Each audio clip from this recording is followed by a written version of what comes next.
आपको बता दूं कि प्रतिहार जो है, प्रतिहार की उत्पत्ति जो है राम जी के भाई लक्ष्मण जी से माना जाता है। और ये अभिलेख जो है, 3 अभिलेख मिले। इन 3 अभिलेखों से शिलालेख जो मिले हैं, अब मैं आपको बताता हूं। एक शिलालेख जोधपुर शहर के में मिला था, दूसरा शिलालेख घटियाला ग्राम में मिला था, और तीसरा शिलालेख जो है वो भी संस्कृत में मिला था, मंडोर में।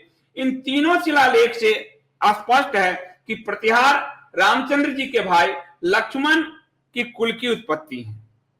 प्रतिहार मतलब जो राजा का अंगरक्षक, यानी लक्ष्मण जी हमेशा राज रहते थे, तो उनको प्रतिहार, उसके लिए हिंदी में शब्द है प्रतिहार, वहां से प्रतिहार वंश की उत्पत्ति जो है माना गया।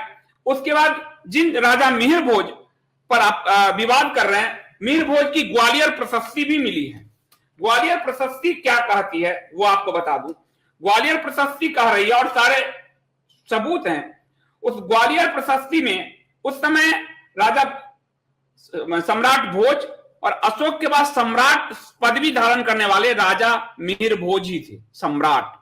तो सम्राट भोज महेंद्रपाल और महिपाल के दरबार में कन्नौज में कवि राजशेखर थे। ये कोई आजकल के इतिहासकारों की तरह नहीं कि 200 साल बाद या 500 साल बाद लिखा। उस दरबार के राजकवि राजशेखर ने जो लिखा है वो साफ लिखा है, उनको रघुकुल तिलक यानी प्रतिहार लक्ष्मण जी के ब्लड लाइन से सीधा चले आ रहे हैं, उन्हीं से आ रहे हैं। उसके बाद जिन राजा मिहिर भोज पर आप विवाद कर रहे हैं, मिहिर भोज की ग्वालियर प्रशस्ति भी मिली है। ग्वालियर प्रशस्ति क्या कहती है वो आपको बता दूं। ग्वालियर प्रशस्ति कह रही है, और सारे सबूत हैं उस ग्वालियर प्रशस्ति में। उस समय राजा सम्राट भोज और अशोक के बाद सम्राट पदवी धारण करने वाले राजा मिहिर भोज ही थे सम्राट। तो सम्राट भोज महेंद्रपाल और महिपाल के दरबार में कन्नौज में कवि राजशेखर थे।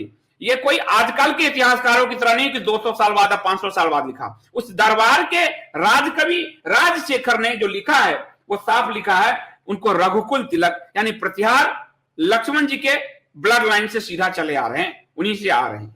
उसके बाद मैं आपको बड़ा डीपली इतिहास बताऊंगा, थोड़ा सा मुझे आप लोग ध्यान दें। और एक प्रशस्ति जो है राजा भोज की, ग्वालियर प्रशस्ति, वो थोड़ा पढ़ के भी बता देता हूं, संस्कृत में है, यानी उनकी भाषा संस्कृत थी। मनविक्षाम कुकस्त मूल पृथ्वा क्षमापाल कल्प द्रुमा तेसाम वंशे सुजन्मा क्रम निहत पदे धामनी वज्रसु घोरम रामा पौलसस हिंस्रम छत विहित समित कर्म चक्रेन पलाशे। और ये बहुत लंबा है, सौमित्र यानी सुमित्रा के पुत्र। तो ये बाद के इतिहास नहीं है, ये उस समय राजा मिहिर भोज के समय के शिलालेख से मैं आपको इतिहास बता रहा हूं, और राजशेखर जो उनके दरबार में कवि उनके लिखे को बता रहा हूं। इसलिए कोई मैं आपको मिलावट वाला इतिहास नहीं बता रहा हूं, वामपंथी जैसे आपको बताते हैं। अब हम आगे चलते हैं कि, और ये एक बात ये हुआ कि जब राजा रामचंद्र जी से और बाद में कृष्ण जी से, युधिष्ठिर से एक ब्लड लाइन चला आ रहा है। उस ब्लड लाइन में क्षत्रिय है, ब्राह्मण, क्षत्रिय, वैश्य, शूद्र, 4 वर्ण है, जातियां नहीं है। तो बाद में क्या हुआ कि क्यों राजपूत, प्रतिहार, ये 4 राजवंश बने राजपूतों के और शासकों के। वो 4 राजवंश हैं, प्रतिहार, परमार, चौहान और सोलंकी, जिनको चालुक्य कहा गया। ध्यान से दीजिए, प्रतिहार, परमार, चौहान और सोलंकी चालुक्य, ये 4 शासक, ठीक है। इतिहासकारों ने, पश्चिमी और वामपंथी दूषित इतिहासकारों ने इनको, इनके ब्लड लाइन को विदेशी साबित करने का प्रयास किया, जो पूरी तरह से झूठ है। और इसीलिए यह लड़ाई लड़ाने का प्रयास किया जा रहा है अभी कि जो प्रतिहार के ब्लड लाइन को विदेशी बता रहे हैं, ये पूरी तरह से झूठ है। राज प्रशस्ति और शिलालेख बताते हैं कि लक्ष्मण जी से इनकी ब्लड लाइन इनकी चल रही है, कि ये लक्ष्मण जी के ब्लड लाइन से इनकी खोज हुई।